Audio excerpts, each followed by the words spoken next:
So what's going on? You didn't come down here with no cameras and all. I asked you that earlier. No, you did. I said, don't come down here with no goddamn cameras and stuff. Hello? I told you I didn't want my face on this shit. Even if your face is shown, how would somebody come after you if nobody knows where to go? You'd be surprised who knows me. Everybody in Brooklyn know me. But if they don't know where you are. And they know me in Harlem too. They know my face. But they don't know where you are. I might not even make no fucking independent film. Motherfuckers come after me. You guys ready? And I have a 50 pounds. My dog. I have a flight with that. My brother has a husband.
I don't like the word informant.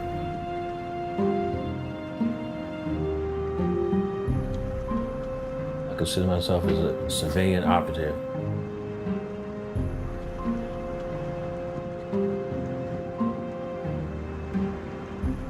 The public is not supposed to know I work for them.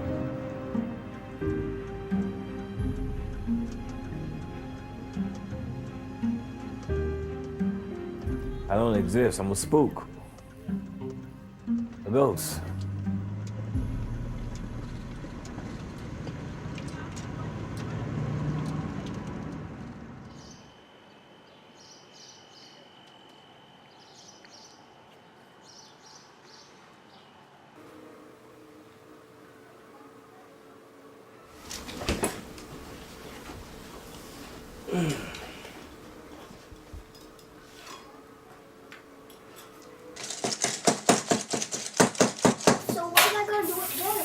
Show you. Patience. Patience, little one. Patience. Cool. Still a caterpillar. You're not a butterfly yet. Dude, you gotta have that magic touch. See like that? See how there? I'll take care of the side. You just take care of that part. Bring it over a little bit. There you go. There, boy. All right.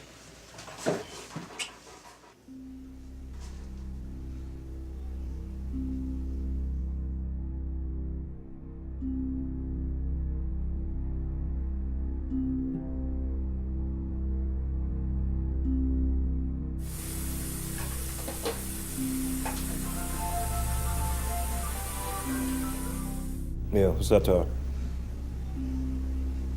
You know, I got a gut feeling about this, and, you know, exactly. What happened with the FBI? They called me to do an assignment in Pittsburgh. Whatever the case may be, if they want me to do surveillance, I'm gonna do it, you know? I need the money.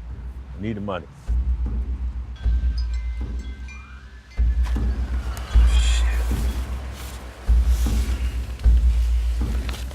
Go. Whenever this case comes out, if it's worth $200,000, I'm gonna give it all to my son. I kind of messed up last time. I mismanaged all my money, at least over $200,000-300,000. So this is my second chance. I'm gonna take advantage of it.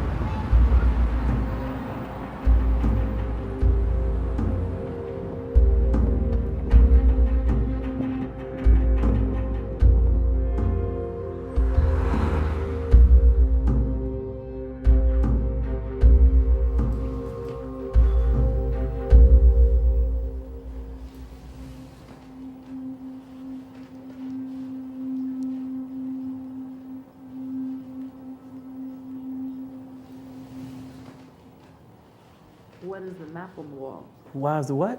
Why is the map on the wall? Find my locations around here. Is there significance to the red lines? Yes. It's regarding the work I do. No, I'm gonna give you the picture. I'm gonna put them up on here. It'll be better for you, because I don't want to explain nothing to you. You got it, that's it. Don't ask no question who they are. I'm giving you something that you shouldn't be seeing anyway. You know something? I know, you always getting fucking headshots. Didn't you say you wanted to do this project? Man, don't you ever give it a break? Now I can see why no fucking celebrities don't like paparazzi. You're not gonna tell us anything?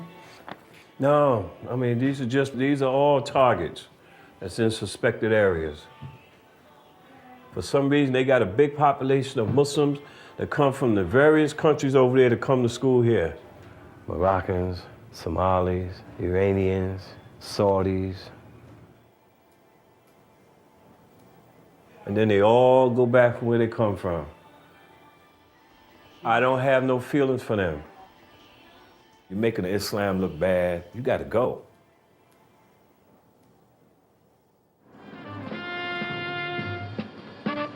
In a new book called The Terror Factory, Trevor Aronson documents how the Federal Bureau of Investigation has built a vast network of informants since 9/11 and how those new FBI tactics work within the delicate balance between civil liberties and domestic safety. You know, before 9/11, the FBI investigated crimes after they occurred. And then after 9/11, the mandate on the FBI was never again. And so what they're trying to do now, unlike before, is stop crimes before they happen. And these sting operations are how they do that. How many informants did they employ before 9/11? Under Hoover, during the COINTELPRO days, the FBI had 1,500 informants. And then after 9/11, there was an explosion up to 15,000. Hasn't the FBI actually recruited criminals and con men? Absolutely. You know, the best informants are kind of the worst people. A federal court judge describes informants to me as sociopaths because they require them to build these very close relationships and then betray them for personal means.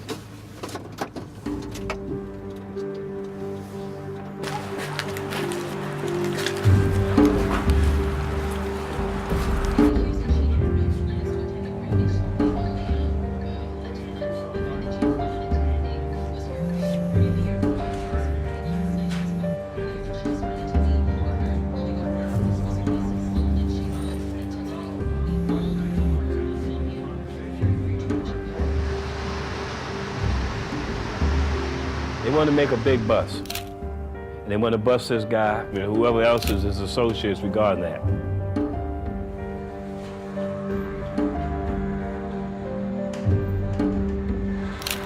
Just gave me his picture and told me, look, this is the POI.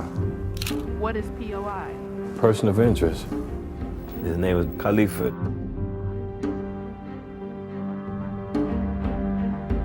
They suspect that he might be involved with individuals dealing with domestic terrorism.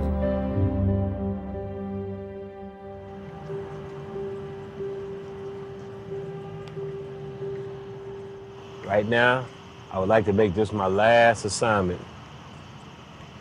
I want to spend the rest of my little bit of time with my son, not 1,800 something miles away.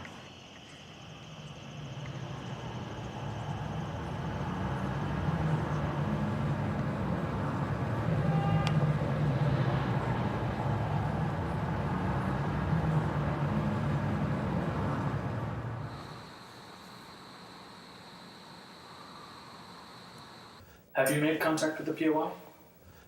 Yep. I bumped into him by accident on my own. I just happened to be walking because I was going to go to Goodwill.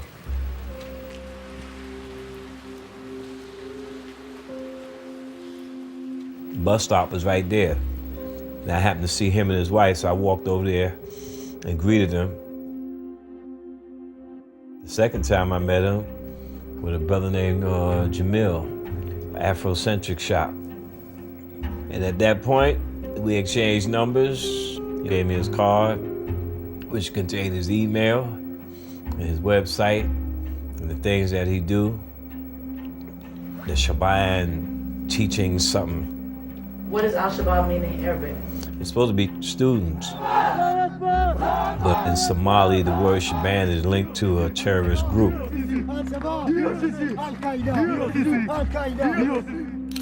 He wasn't Muslim all the time, he was a thug. Always fighting with the police. He did time. Does he think you're new to Pittsburgh? You know I'm new to Pittsburgh. Why does he think you're here? To do work for Red Cross, search and rescue. Do you know how this guy first came to their attention? The way I see him running around here now, it would make any motherfucker suspicious. He walking around looking like a Taliban. My name is Khalifa Al-Akili, and I am from Pittsburgh, Pennsylvania, United States of America. Darkuf, the belly of the beast. La ilaha illallah Muhammadur Rasulullah. His whole concept is about the government. He don't like the government. Why must we never forget 9/11 people killed, murdered, or die every single day?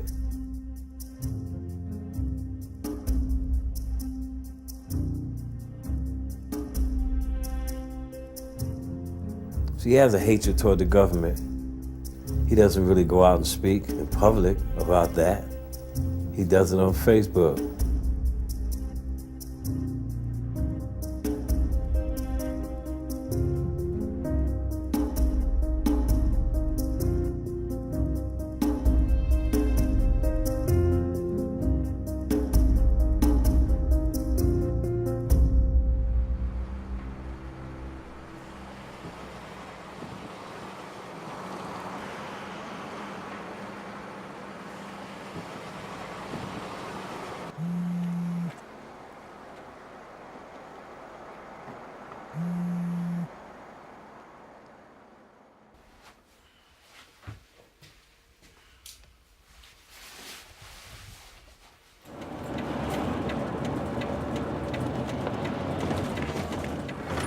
Right here.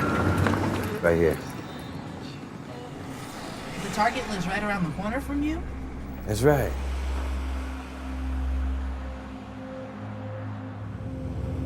Most of the times they just tell you to get close to the target. If you can get in the same apartment building, 2 or 3 blocks proximity. Twice a week, their agents tell me, yo, he gonna be here, he gonna be there. Because it's obvious they're tapping his phones. These agents here is a little slow. They're not used to dealing with so-called domestic terrorist individuals. They ain't like New York.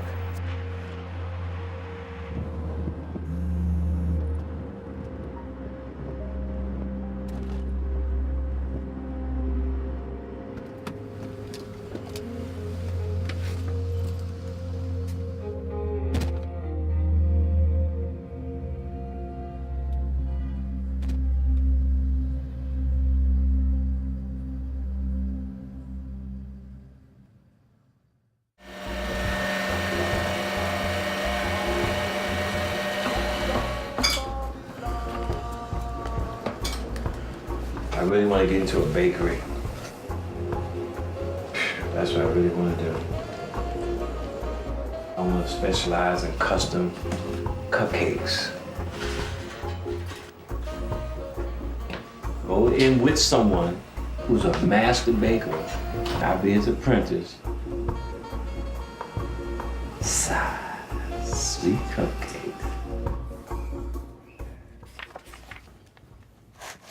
How was your meeting with the agents? The meeting was somewhat brief, and they said, you know, to gather information, gather intel. You know, in the interest of national security, then I shall oblige by gathering that information and taking it to my superiors,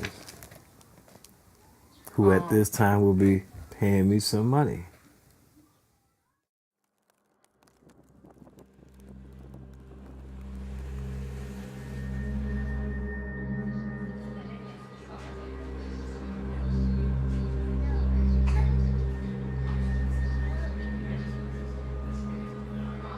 What is the character that you're playing with Khalifa? I'm not playing no character. I'm playing who I am. You know, a Muslim brother who was involved with the Black Panther Party. That image there.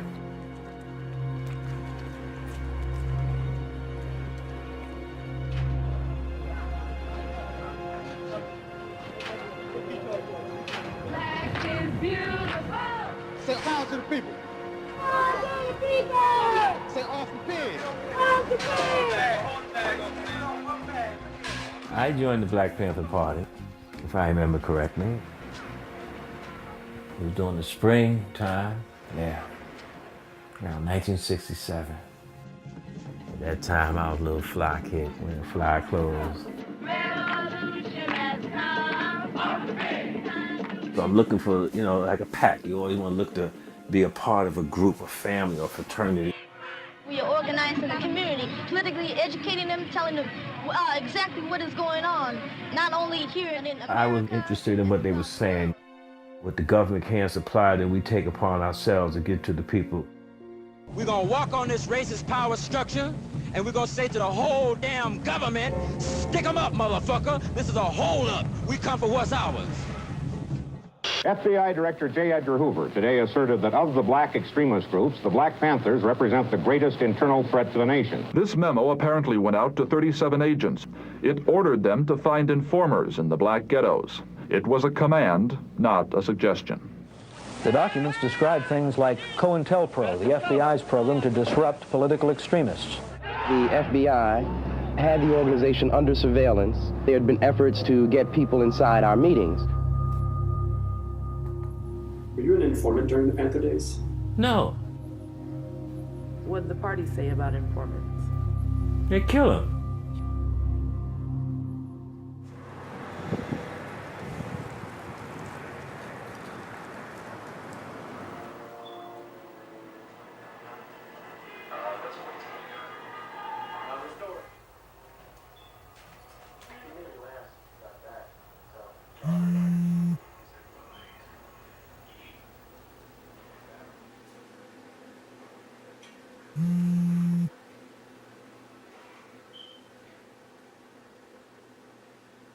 Are all of your POIs Muslim? Yes, all the POIs are Muslims.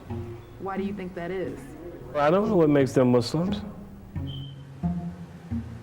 I took my shot in the early 70s.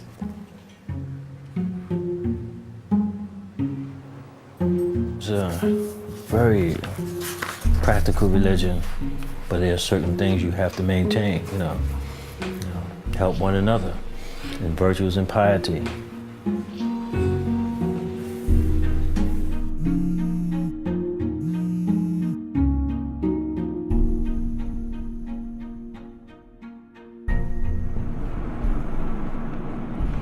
At this point now, I am struggling with my faith, you know what I mean? Not because I don't believe in the Lord.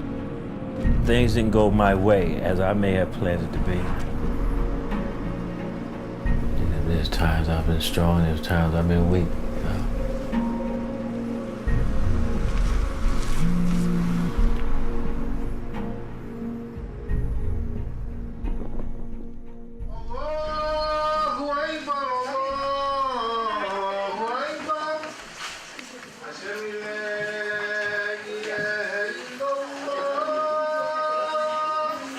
There ain't too many Muslims in this whole area likes this dude. They don't, because he starts trouble. One imam had to call the police on to get him out the fucking mosque, because he kept running off at the mouth. He had nerve to turn around and told the imam, he said, you're gonna remember this.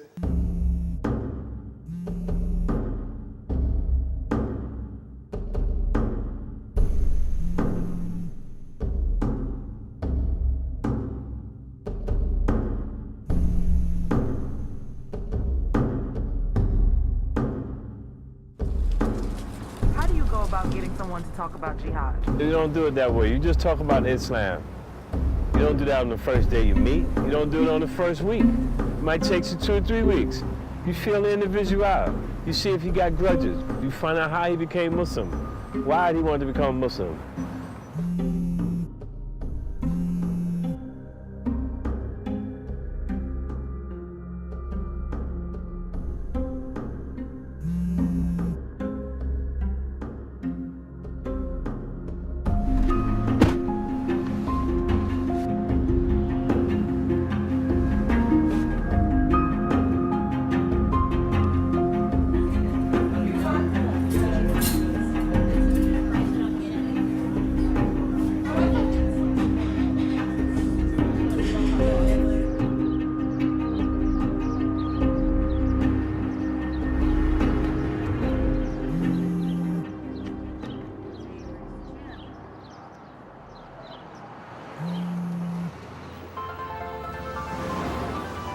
Yeah, what's up, Tom?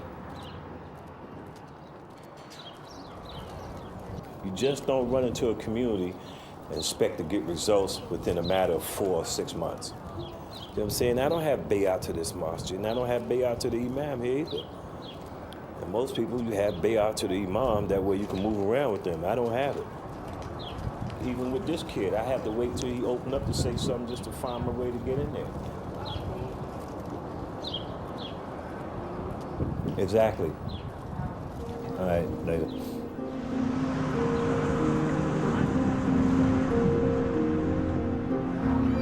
Some of my other cases, other individuals, we have a lot in common. Even though this guy's Muslim, I'm Muslim, but that's as far as it goes. He and I have nothing in common at all. Music-wise, politics, culture, none of it.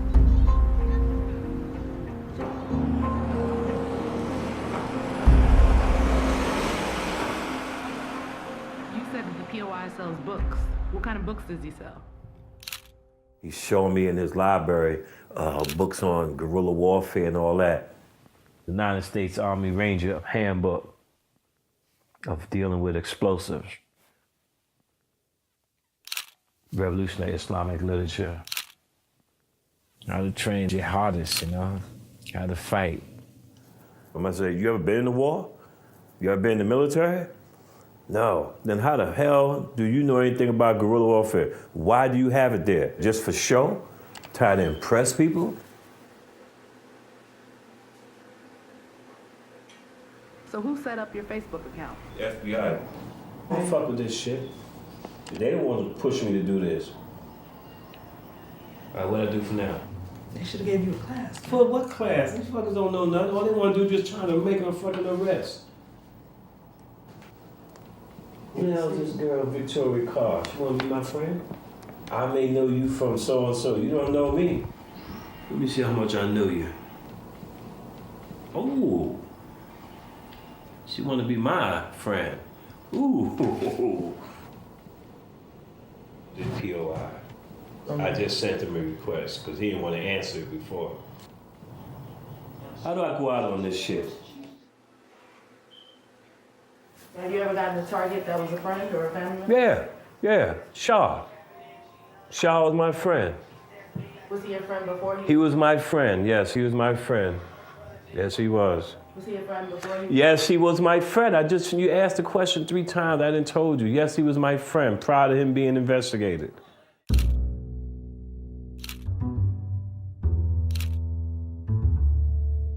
In the Shaw case, you're dealing with homegrown African-American Muslims. His father was Captain Joseph Shaw, who was a lieutenant with Malcolm X. A Florida physician and a self-described martial arts expert from New York are under arrest tonight, charged with plotting to train terrorists for Al-Qaeda. The government says it has the pair on audio tape swearing a bayat, or oath of allegiance to Osama bin Laden. The complaint alleges Shaw did most of the talking to a government informant wearing a wire. I tried to give him warning, try to tell him certain things and leave things alone. Might have felt that he was untouchable. Prosecutors contend that Shaw told a government informer that his work as a jazz musician was, quote, the greatest cover. Tariq Shah!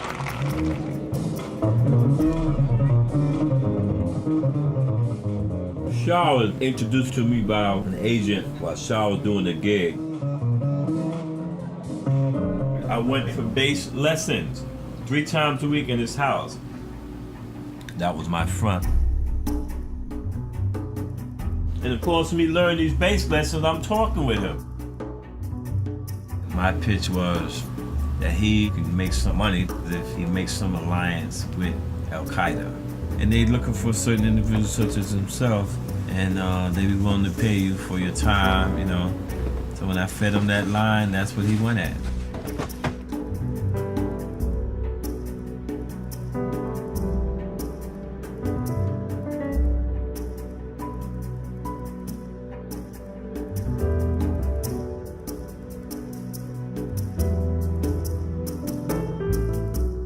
It was like a bait. Threw the hook out there, he bit into it.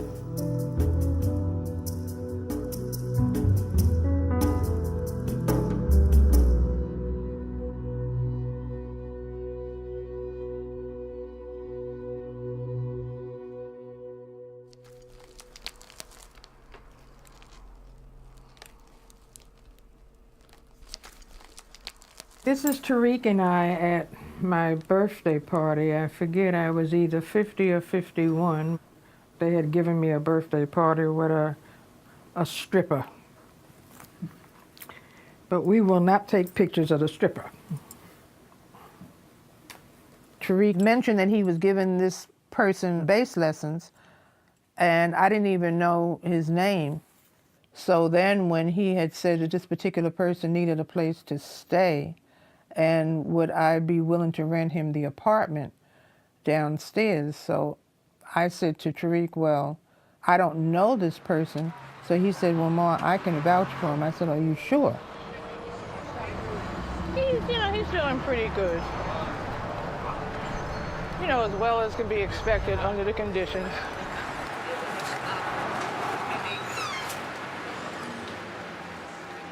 For 10 years, we've been suffering quietly. They send informants into our community, we stay quiet, we stay afraid, and that only makes our job easier. The longer we stay quiet, the more dangerous it is for our children and our future generations. And so this campaign will be mobilizing people in Muslim communities, Black communities, immigrant communities, civil rights communities, everybody together to fight the use of these informants and surveillance.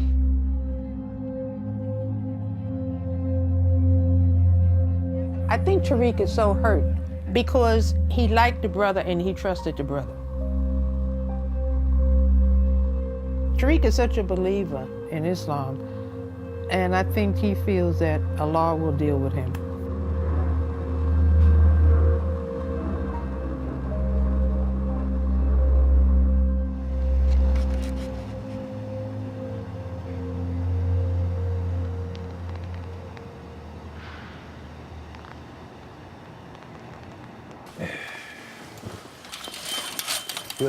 Heal up.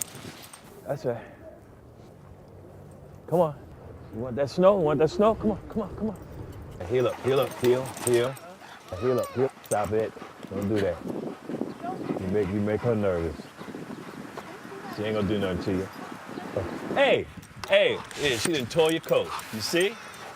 Yeah, you can, don't run after and let her play like that. Cause her teeth are sharp. So you gotta tell your mama, wow. She ain't gonna get mad?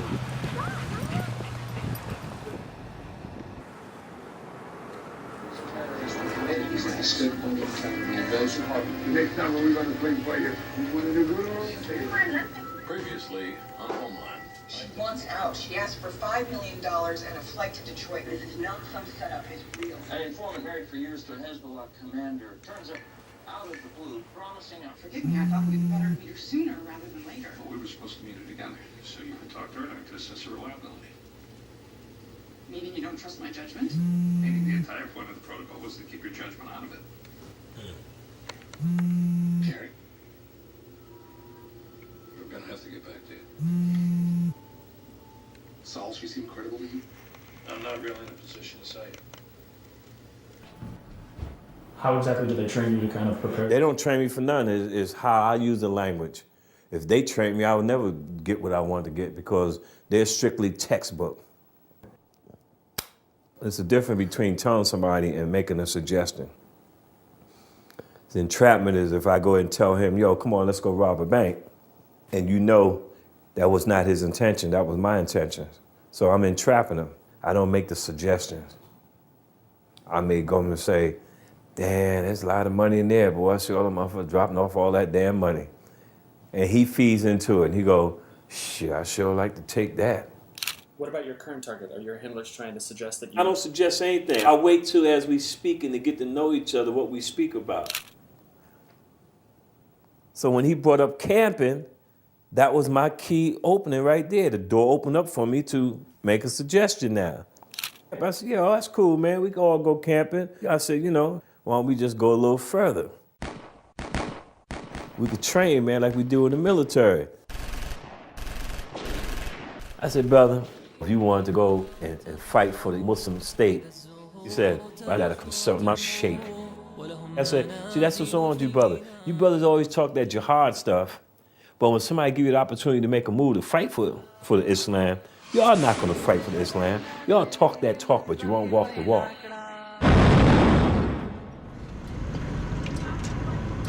He's not really a good Muslim. We go and get some coffee. That motherfucker stole the coffee grinding machine. He stole the coffee urn. And I told him straight up after he done it like his fourth stealing, I said, yo, man, did you consult your sheikh and your imam when you was stealing all that stuff? I ain't gotta wear no kufi.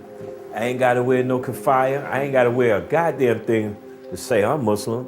I said, that should already been established way before we was born.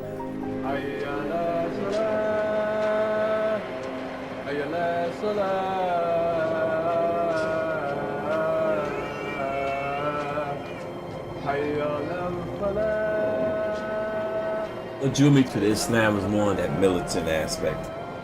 Not a jihadist, but more of a stand up, take no bullshit.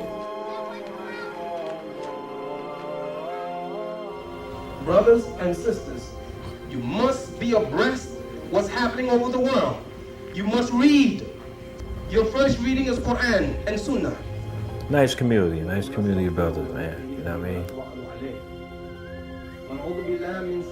Some of them used to be Panthers, and some used to be New African, you know, brothers. Imam Siraj, me and him used to sit down and talk. We was good friends. All the brothers are good friends. We all tight. It was just that inner circle, the inner circle and the outer circle. I was part of the Security Council. Crack epidemic was bad, man. It was really bad. We used to clean up neighborhood. We used to clean up the drug dealers. I provided intel for all the drug dealers would be at. I was an asset to the community. I loved it. I loved it.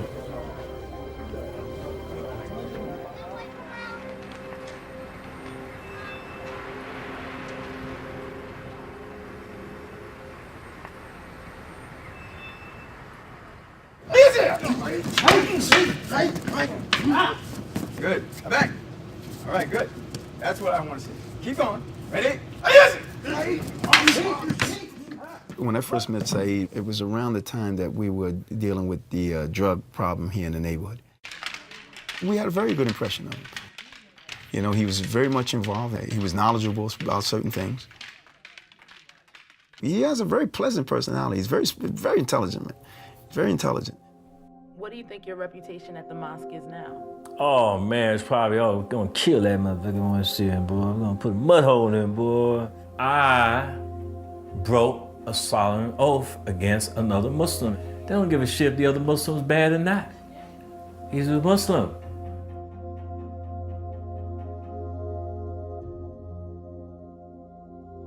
Did you know Tariq Shah?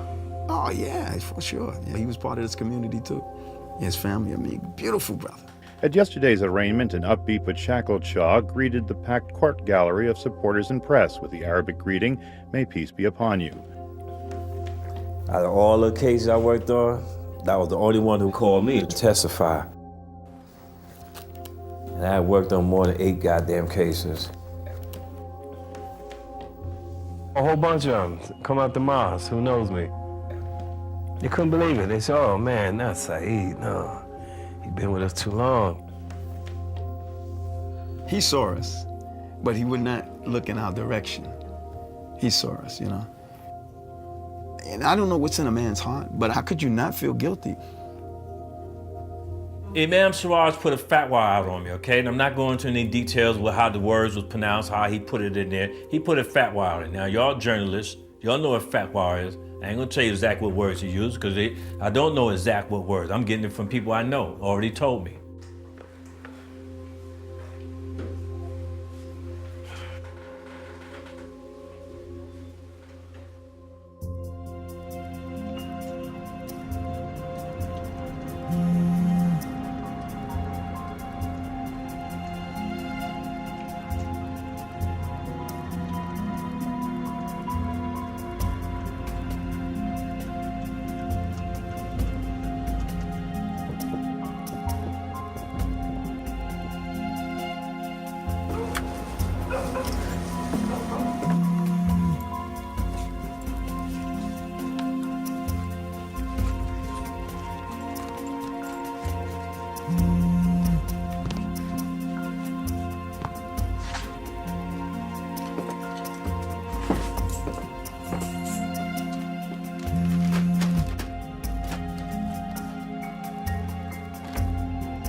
One thing about the government will use you and they would drop your ass like a hot motherfucking stone. And don't be a motherfucking convict, or they really get over on you then. I spent all my money this week, man. Ain't that a bitch? That's $11. That's all I got, man. Would you consider this full-time work?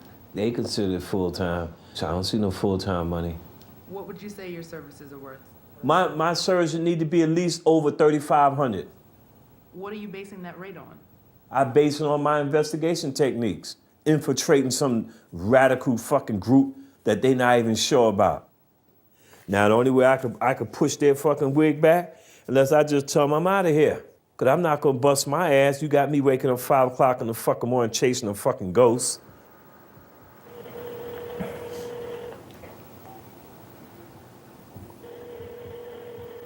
Answer the phone.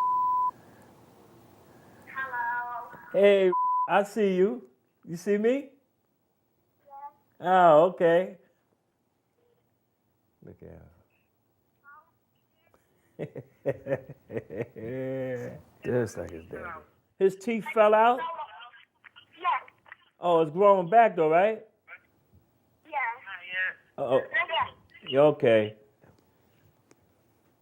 I love you. Eh.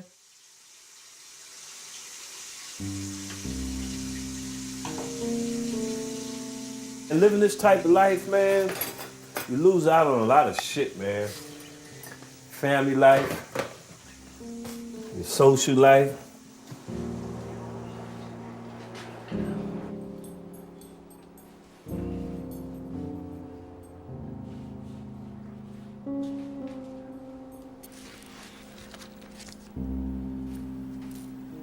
Do you think your present right now is in any way related to your past?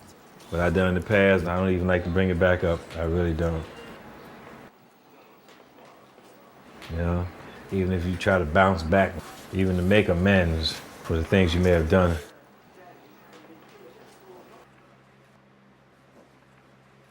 Gotta deal with it, man. Gotta deal with it. Gotta deal with it.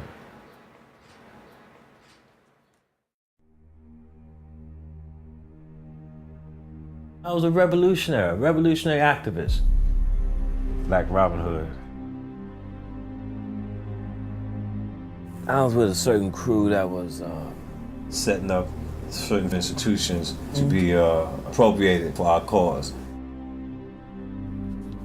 Postal Service, banks, New York City Transit. Right, so all we did was just expropriate it back to the people, the masses.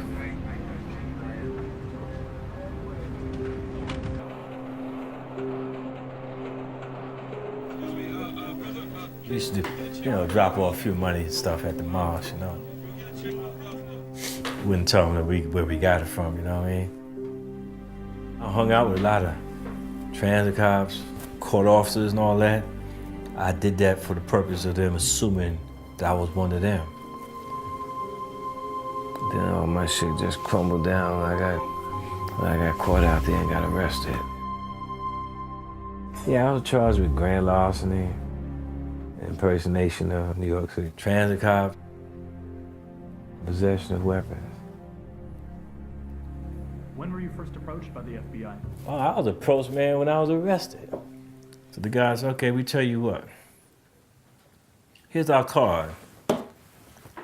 You need something, you let us know. Now, you want to make a deal?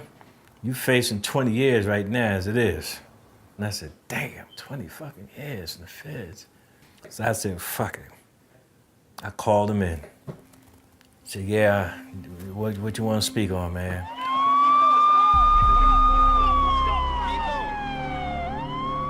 After World Trade Center, they felt that certain Muslim communities domestically was involved.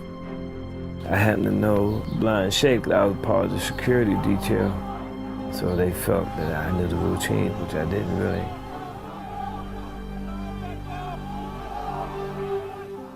So how often would they come and ask you for intelligence? Oh, it'd be like 3 times a week. So I was their boy all the way until the time I came out.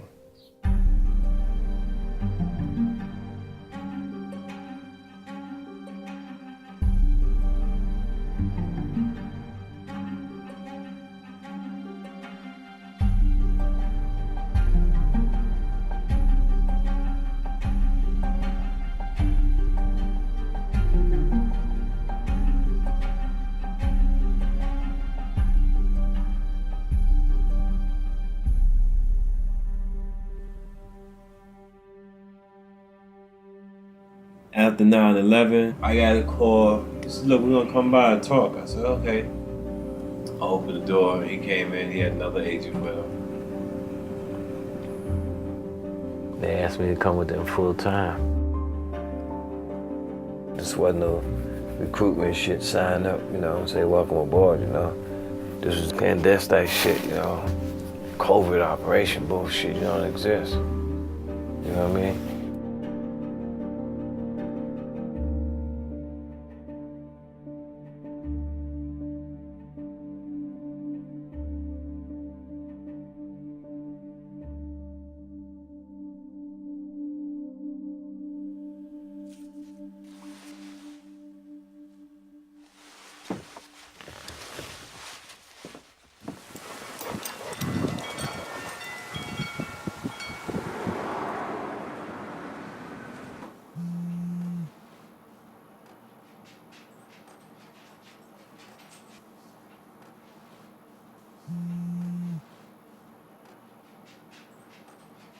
Truthfully speaking, y'all got him thinking that he's like the top-notch terrorist around here. That he just can't be touched. He's untouchable. But in reality, he ain't nothing. He ain't going nowhere. I never been around a target that steals petty. I mean, being Muslim at that, that's not acceptable. I mean, that's petty. Okay, all right, bye. I'm not feeling this, man. This is the first time I ever felt like this. As long as I've been doing this work, I never felt this. So your instinct says this one just isn't right? Not right that he'd do me bodily harm, but because he's unpredictable. He ain't the brightest, but he ain't the dumbest either.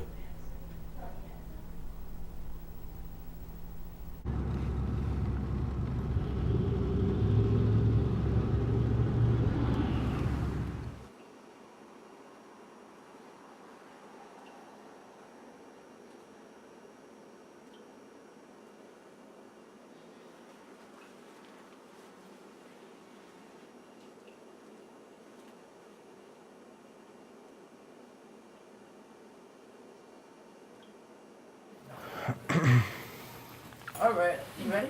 Yeah. My name is Khalifa Al-Akili from Pittsburgh.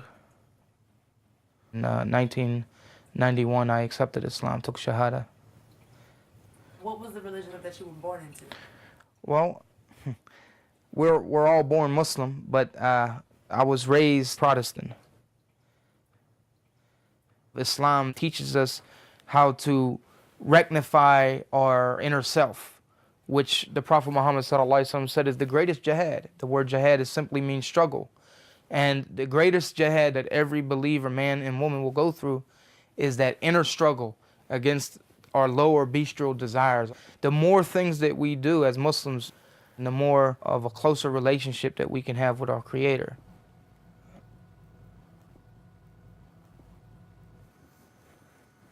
Turn this up. Assalamualaikum, Khalif. At least let me know something, cause I text you and you didn't reply to the text. I don't know if you're sleeping or what, but when you get this message, give me a call, please. Inshallah. Assalamu.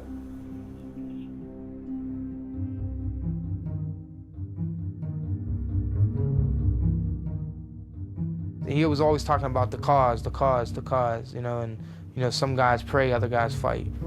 ASA, which means Assalamu Alaikum. Brother K, check this movie. It's a series called Homeland about terrorists, right? Which I actually did, and I actually enjoyed it, but yeah. So, but it was like, it was to help him talk about that topic. I was coming back from the store, and Sharif's truck came around the corner, so I waved at him, and he stops the truck, and the passenger side opens up. They bum rusted. The Bureau brings in another CHS. What is CHS? Just a confidential human source. Name turns out to be Muhammad. All I was supposed to do was introduce him to Khalifa. Just let him know, yo, I have an individual Muslims coming in, he's a recruiter for the Taliban, or he's a recruiter for the Al-Qaeda, you know, he's a good brother, you know, maybe y'all should meet. Short and simple. Before I could even introduce the fucking dude to the fucking POI, the motherfucker was jumping out my car already just to meet him. I'm like, what the fuck? The guy got out and he came up to me, gave me the greeting of Assalamu Alaikum, kissed me on both cheeks. And I swear to you, when I walked away from that situation, I walked away feeling like I just played a part in some Hollywood terrorist movie, that I just met like the leader of some terrorist organization. Actually, right there on the spot, he wanted to go have some coffee or sit down with me. And I told him no, you know, I still have to go visit my mother, and I'm actually on my way there and getting ready to catch the bus to go there. You know, I walked away, he got back in the truck. They still wanted me to proceed. I told him, man, I feel right going into that man's house, man, inquiring, what's up? Knowing that he just finished telling me not more than 20 minutes ago, he was at his mother's house.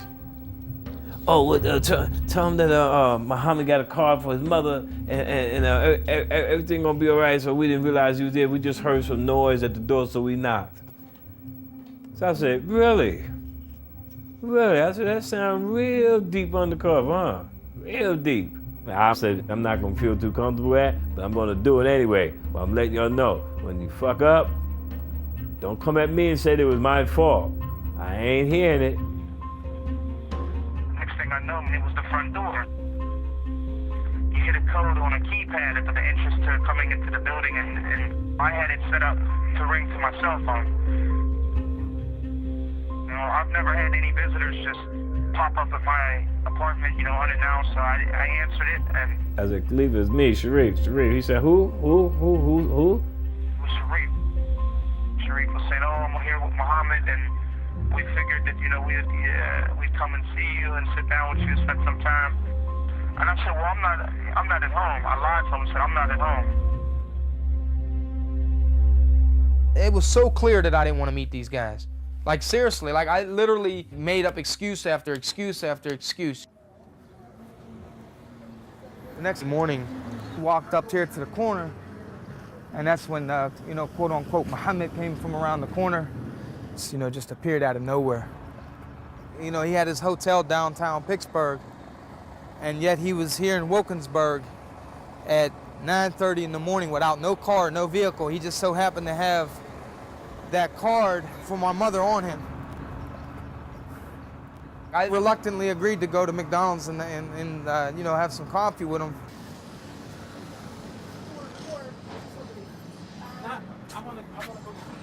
The morning that we all came in here, we actually sat at this first booth right here, and that's whenever he began to talk about his people being involved in jihad and whatnot and fighting. And this was the location that we sat down and had the coffee with him. So we exchanged numbers, and actually that morning he drove me home. After that, I didn't hear anything from him. You know what that means, Taliban? Oh yeah? It means student of knowledge. Ain't nothing wrong with them, brother.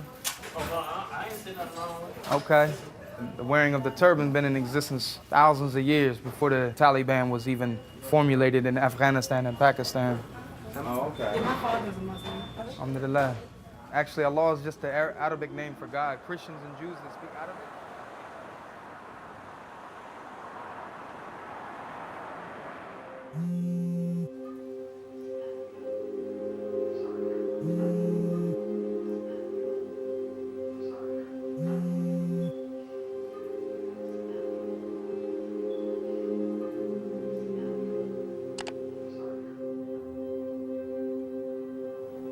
It's like my third time. You can no longer message, you trying to learn more. See, he said, all right, you can no longer. So that means he don't want to correspond with me. See, these motherfuckers, they fucked up. Watch this, and I'm gonna call these motherfuckers and let them know. Yo, Jay, I don't know what's going on. He didn't block me from the knife. He knew that was me. All right, okay. All right, later. You know, then they fucked up that. I'm not even gonna deal with that. Let them deal with the headaches.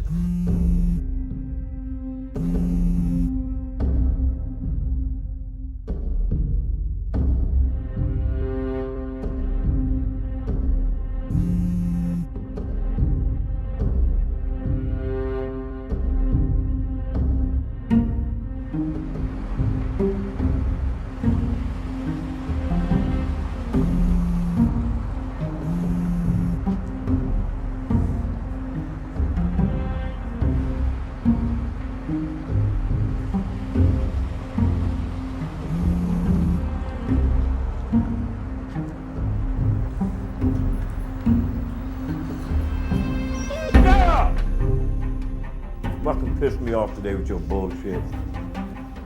I mean, I could have set him up and just take a fucking handgun and just put it somewhere and say, yo, y'all call in the locals, have the locals grab him right now, boom, he got a gun. And it's all over with.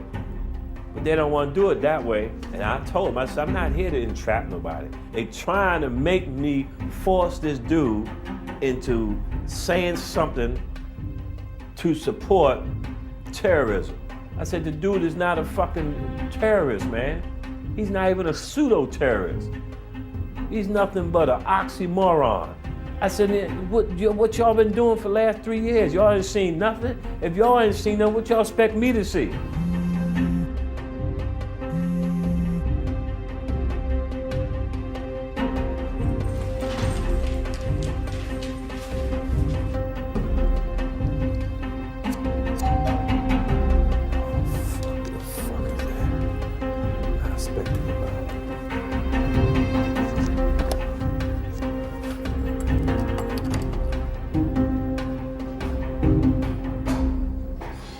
Y'all rung my bell?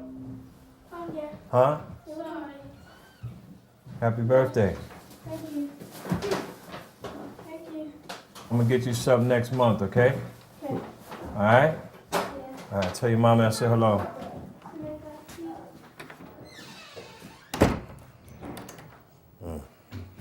Nobody rings my bell. I don't expect you. I know I don't expect too many people. I don't have company here. When that bell ring, I'm on my P's and Q's. And believe it or not, if I think you're a threat to me, I will liquidate you with extreme prejudice.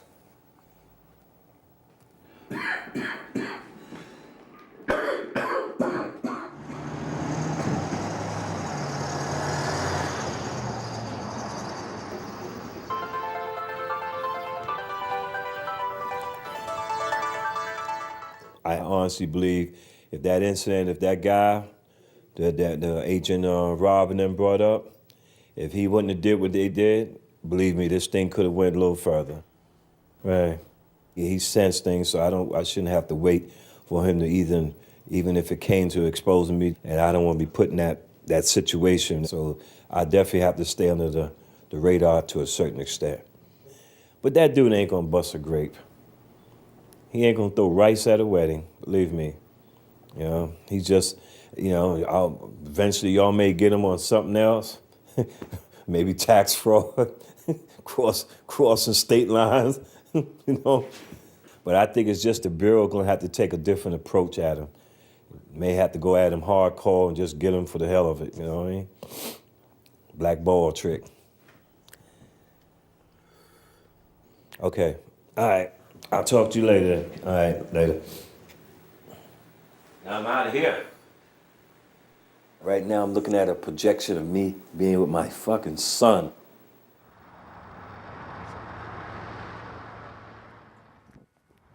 Sharif left me alone in his truck. And when he did that, there was a letter sitting on the dashboard from the welfare office. So I picked it up and I snapped a picture of it because I knew he was FBI. Wanted to know who this guy was. And his real name is Saeed S. Torres.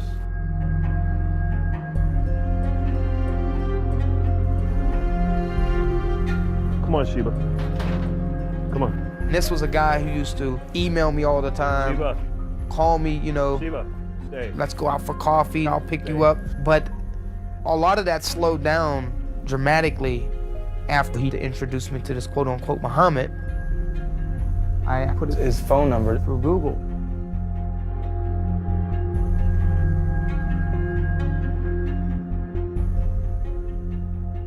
Everyone should be rewarded for the things they do. That's him. Either by Allah or by the organization that does these things. Muhammad, he was an informant for the FBI, and his real name is Shahid Hussein. I felt that I was almost obligated to expose these guys. Sheba, go, please. I sent out an email very blatantly, the subject, FBI informants.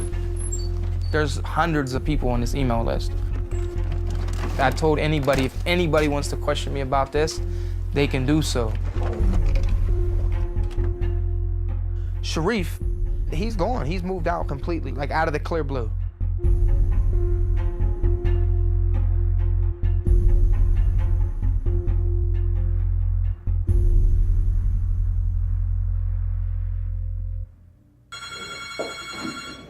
Hello? Yes, Khalifa, how are you? This is Steve Downs.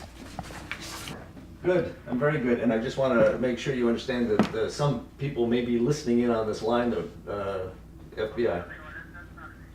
Okay.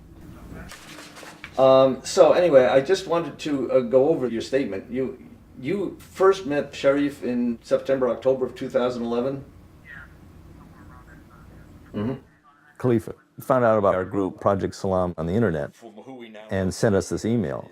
What really was striking about this email was that it was so detailed and so specific, and that through a series of Googles on telephones and stuff, he had so cleverly caught the FBI trying to catch him.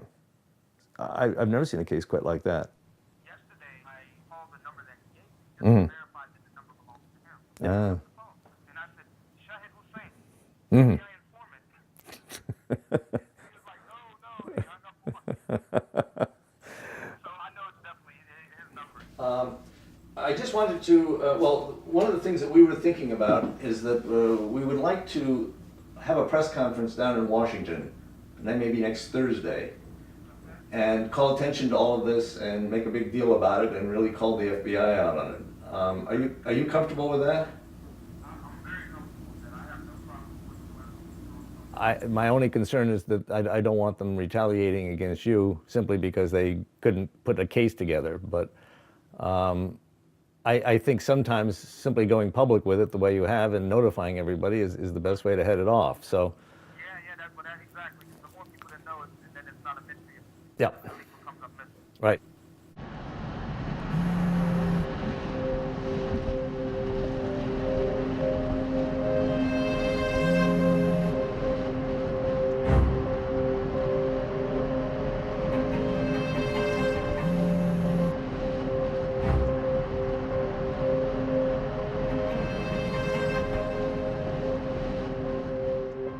Y'all exposed me. Y'all put me on the goddamn line and left me out there hanging dry.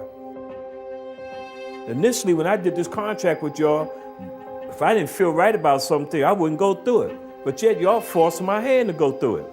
You exposed me one time already, and I lost all my friends out of New York. I lost everybody I grew up with and everything because of your bullshit. First saved message. Received March 9th at 4:50 p.m. Hey, Jay, I want you to send that last text, and I want it to go like this. Hey, Khalifa, I don't know who you've been talking to or exactly what you've been saying about me, but got around, and people came to my work today and talked to me. Don't say feds, don't say police, don't say authority, just say, and people came to my work today and talked to me, and I can't have that.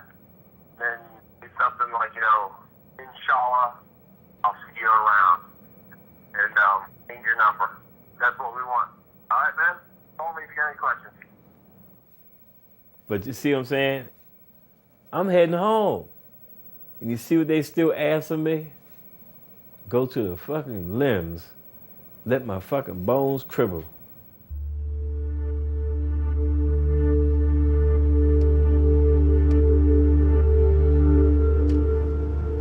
I got a meeting with my attorney.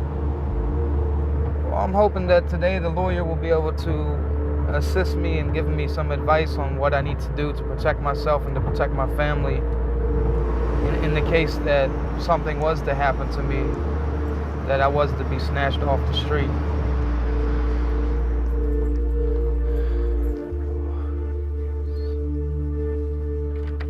Think of anything else unusual that's happened within the last year?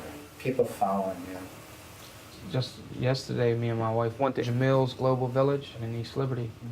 And as soon as I walked in there, like not even a minute later, this guy walks in, he's on a Nextel's phone. And there's some clothing like directly in front of the door. He came in and he felt the sleeve of one of the clothes.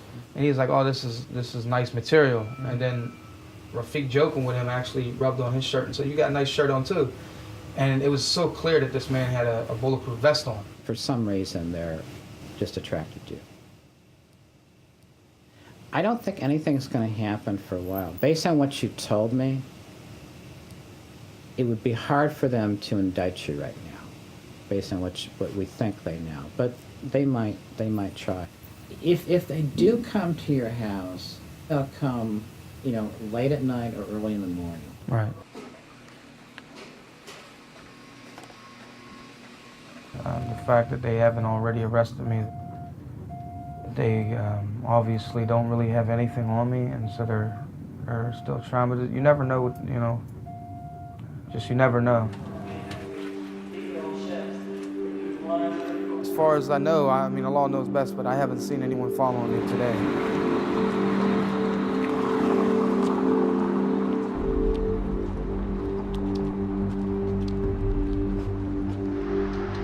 Why do we have to live in fear?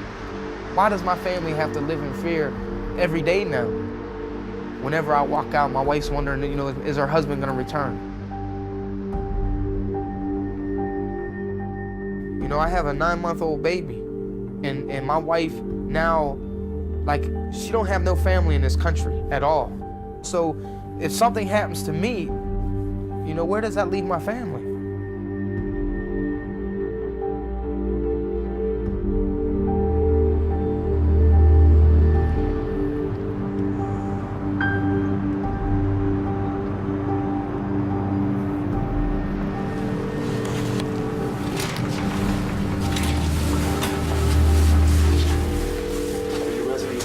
No. Okay, then you can talk to the employees that control the building here, okay? Okay. Thank you.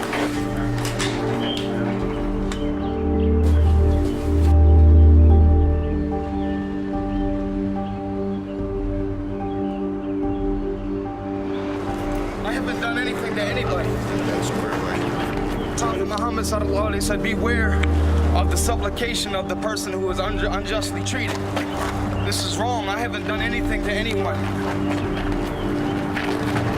you please try to get a hold of someone to help my wife, please? Please, man.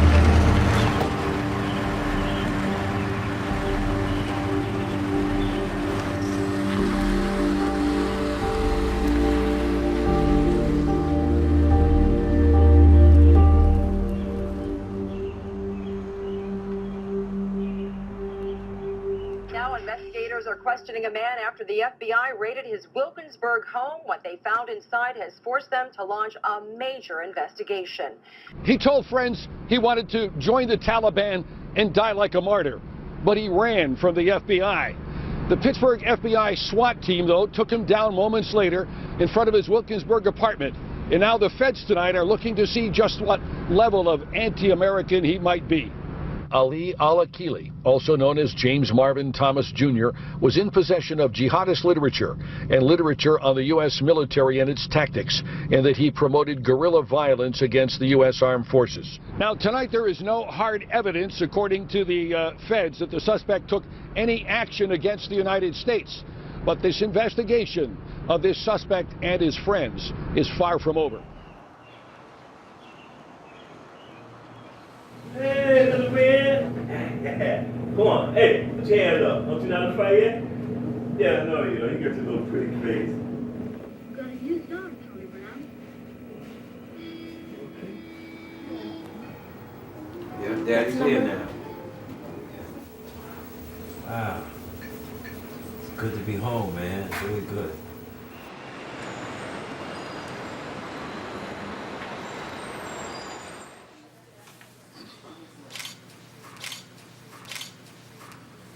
Project Salam received this email from Khalifa in which he identified two informers, Shahid Hussein and Said Torres.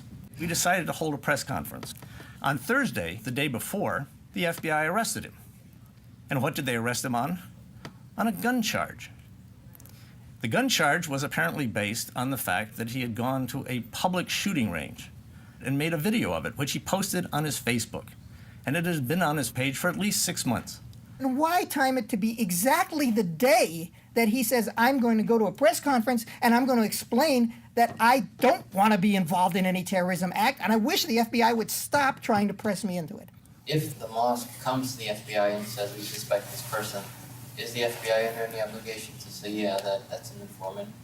Just on the narrow legal question, the Bureau has no legal requirement to tell either the targets of investigations or anyone related to them about informants. What's interesting here, it's also never told Congress about the standards under which it actually sends people to do this work, which has really impeded any opportunity for oversight. The FBI routinely uses informants to contrive cases and criminalize First Amendment protected activity, and this is the same pattern that emerges in case after case after case.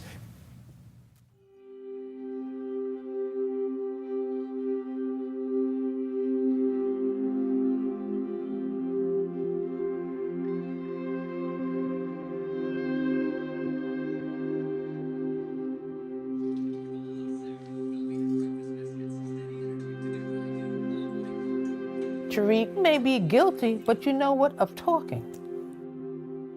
In the whole thing, there was nothing about any weapons, no bomb, nothing. Talk. You want to wear those sneakers or your other sneakers? You want to wear those?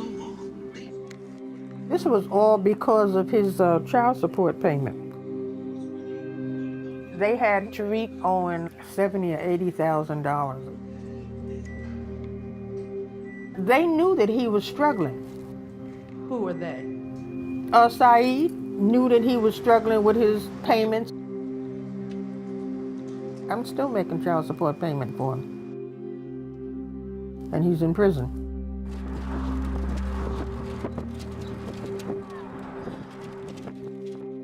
He felt desperate and he said, I'll do anything. That's when they said, we got him. Now you're going to explain to him that since he feels so down and stuff, you got some people that will help him. Because he started saying he'll do desperate things. And that's all they wanted him to say.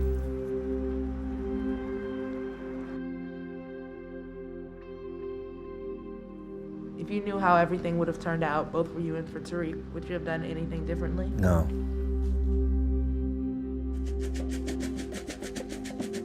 I'm not in control of this. They're in control of it. Who are they? The agents, man. Come on.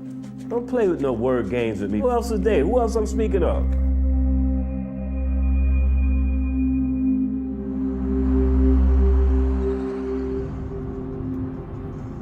This This is not something new that is happening. I mean, these are things that Malcolm used to talk about in the 60s. He used to just always say, be very careful of who you're speaking to, because I know that there are FBI informants that are Muslims.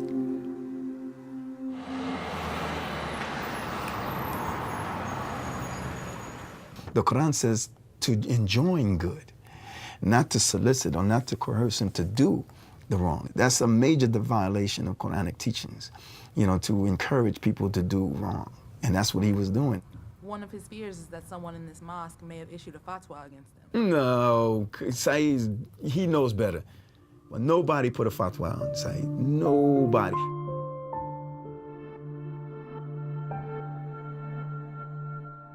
I seen him personally at one of the African street festivals. I just stayed away from him.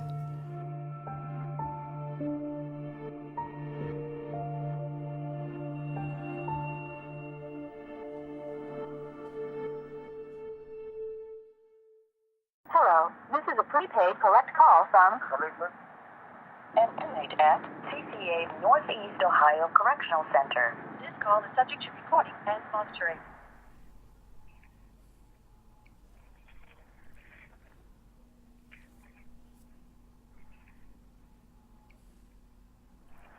Yeah, my lawyer said in the 20 years that she's been a federal lawyer that she's never seen a possession case like this. Anybody being put in prison based off of pictures of them being at a gun range. And if I go in there and I lose a child, I'm looking at a minimum of 15 years compared to a 10-year plea, which would allow me to get out in about 7 years. And I got a family to think about. I mean, what would any sensible person do? It's a gamble for me to fight these people. Thank you for using Security. Goodbye.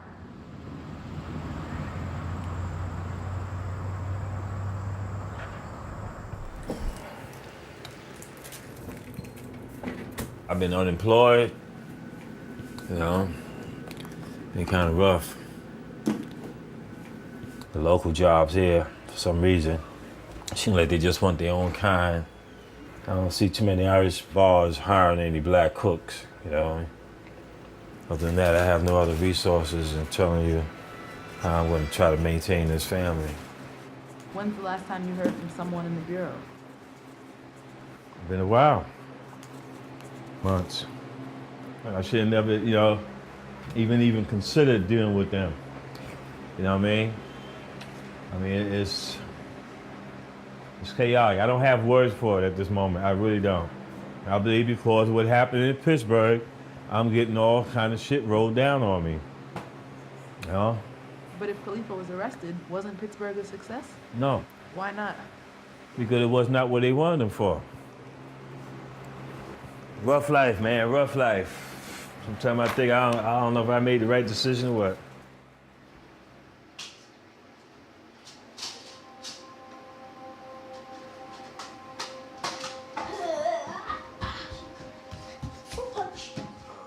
I guess I should really, really hate him. But you know why I don't? Because the old folks say, what you reap, you will sow. And with all that he's done to my family and somebody else's family, he may be physically out of jail, but mentally he's not. So I don't think that I would want to be in his place right now.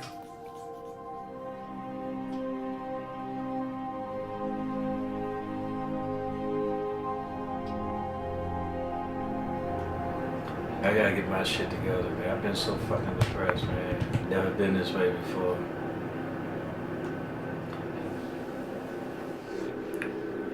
I need to get a little more active, be a little more involved with my child.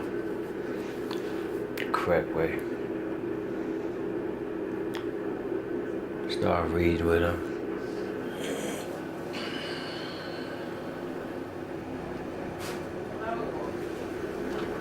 Give it 6 minutes. Smoke a joint, man.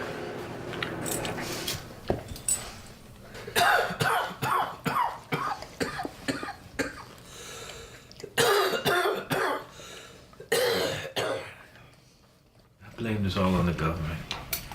Trying to be a good fucking citizen. Look what happened. I'm fucking Muslim, I can't even go to the mosque. Ain't that a bitch?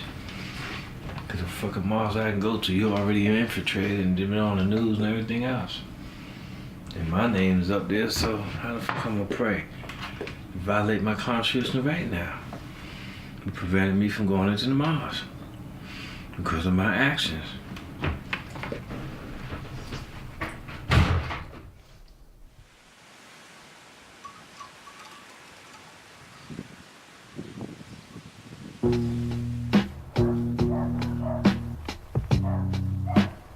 I used to work out in the New York office. There's something in the making.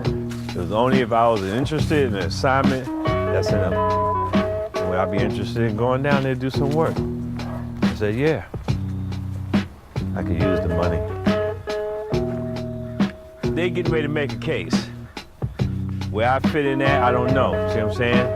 So they must need my expertise because they always remember who they work with. They say, oh, I'll call Saeed up. Saeed can, yeah, he's the man for this one. Tell you the truth, I got over 5, 6 motherfucking convictions that they got. They worked on, they worked and they got it. So that's just another episode you have to wait for. That's another part of the story, see what I'm saying? The real juicy part. So this story is never ending.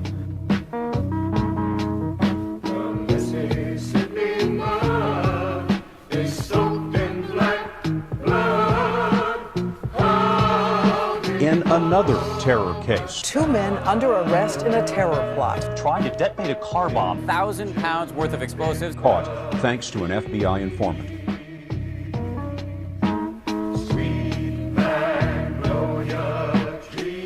The plot was uncovered by an informant. Confidential informant that was involved. But the bomb was fake. It was a sting. The FBI set the whole thing up and enticed them with money and gifts. Something is wrong. The Mississippi mud is soaked in black blood. How many more must die? My heart is singing a sad song. 'Cause so many brothers are gone. It's happened many times before. Lord, Lord, how many more? The Mississippi mud. More Storyville is available for you to catch up with online, including the latest new episode, Cartel Land, available now on BBC iPlayer.